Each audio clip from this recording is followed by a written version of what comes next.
Mobile, WhatsApp, YouTube, Facebook જેવી application આવી ત્યારથી વાંચવાની ટેવ જ ગઈ. બાળક હોય કે વડીલ હોય, સ્ત્રી હોય કે પુરુષ હોય, બધામાં આ અસર જોવા મળે છે. મોબાઈલની જો આ જ લત રહેશે અને વાંચન નહીં થાય તો જેને વધુ જીવવાનું છે તેને વધુ નુકસાન થવાનું છે, એની પાક્કી ગેરંટી છે. મોબાઈલ અને ટીવીના ભાર નીચે પુસ્તકો ક્યાંક દબાઈ ગયા છે. જેના હાથમાં પુસ્તક કે સામાયિક હોવું જોઈએ એના હાથમાં મોબાઈલ જોવા મળે છે. મોબાઈલ માત્ર ને માત્ર નુકસાન કરતા જ છે એવું નથી. મોબાઈલનો ઉપયોગ જ્યાં અને જેટલો કરવાનો હોય ત્યાં અને તેટલો જ કરીએ ને તો ફાયદાકારક છે, પણ એમ નથી થતું ત્યારે નુકસાનકારક પણ છે. અહીં વાંચન એટલે કે શાળા કે કોલેજની પરીક્ષા પાસ થવા માટે વાંચવામાં આવતા પુસ્તકોની વાત હું નથી કરતો. તે સિવાય સમય પસાર કરવા, જ્ઞાનમાં સમૃદ્ધિ લાવવા, મનોરંજન કરવા, એના માટે થતા વાંચનની વાત કરું છું. વાંચન એ તો વિચાર અને વર્તનનો પાયો છે. નહીં વાંચવાની કુટેવ આજે બાળકો અને યુવાનોમાં વિશેષ જોવા મળે છે, જેનું નુકસાન પણ તેઓને થાય છે. આજે સૌ મા બાપ ઈચ્છે છે કે મારા બાળકમાં વાંચવાની ટેવ હોય. તેમની આ ઈચ્છા પૂરી થતી નથી. તે માટે બાળક કરતાં વાલી સૌથી વધારે જવાબદાર છે. ઘરમાં ટીપાઈઓ પર મુખવાસની ડબ્બી કરતાં પુસ્તક ઘરની શોભા વધુ વધારે છે. સવારે ઉઠીને સમાચાર પત્ર વાંચવાની ટેવ દિવસ સુધારે છે. ટાઈમપાસ કરવા માટે મોબાઈલ મચેડવો એના કરતાં પુસ્તકના પાના ઉથલાવવા વધુ ફાયદાકારક હોય છે. આ શક્ય બનાવવું હોય તો ઘરમાં દરેક વાલીએ પોતે દરરોજ વધુ નહીં તો અડધો કલાક તો વાંચન કરવું જ જોઈએ. ઘરમાં આખો દિવસ અલગ અલગ પ્રવૃત્તિમાં જેટલો સમય આપીએ છીએ એનાથી જો અડધો પણ સમય વાંચવા માટે આપશું ને તો વધુ ફાયદો થશે. ઘરમાં બાળકોનું વર્તન વાલીના વર્તનને જોઈને ઘડાય છે. ઘરમાં વાલી જે પ્રવૃત્તિ કરતા હશે તે જ પ્રવૃત્તિ તેનું બાળક કરશે. એ માટે તેને કહેવાની કે ટકોર કરવાની જરૂર જ નથી.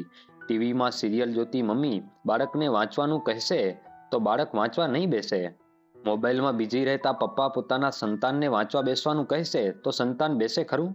નહીં જ બેસે. હકીકતમાં બાળકોમાં જો વાંચનની ટેવ વિકસાવવી હોય તો વાલીએ પણ વાંચન શરૂ કરવું જોઈએ. બાળકમાં વાંચનની ટેવ પાડવા માટેનો એક સરળ ઉપાય તમને કહું છું. આમ તો દરેક બાળકને ટીવી કે વિડીયો ગેમ ગમે જ છે. આ માટે બાળકને રોકવાના નથી. અને આપણે બધા શું કરીએ છીએ? આપણે બધા એ બાળકોને એના માટે રોકીએ છીએ.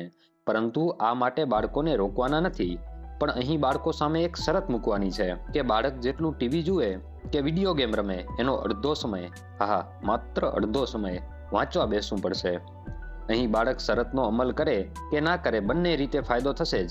માની લો કે બાળકને શરત મંજૂર નથી તો વાલી કહી શકે કે તારે ટીવી નહીં જોવાનું.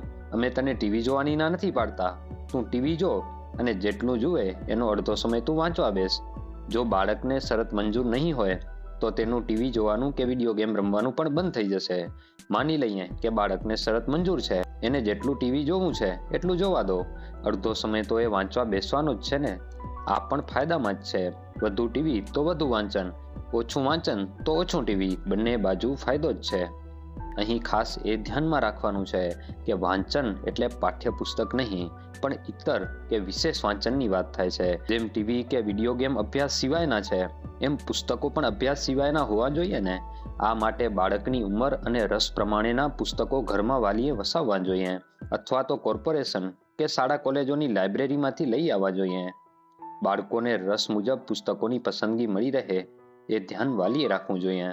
શરૂઆતમાં બાળકના રસ મુજબના પુસ્તકો વાંચવા આપો. તમને ગમે છે એવા નહીં, બાળકને ગમે છે એવા પુસ્તકો આપો.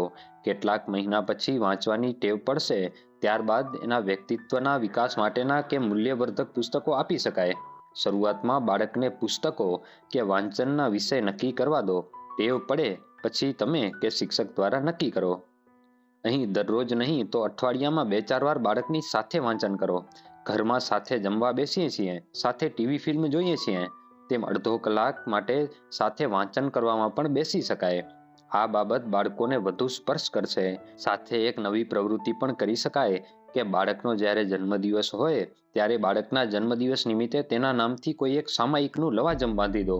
એટલે દર મહિને એના નામથી ટપાલમાં એક સામાયિક આવે, જેના કારણે એને પોતાનું નામનું એક પુસ્તક આવે છે એટલે વાંચવામાં વધારે રસ પડશે. તો ચાલો આપણે બાળકોને આ રીતે વાંચન તરફ દોરીએ અને દેશનું એક સારું ભાવિ તૈયાર કરીએ.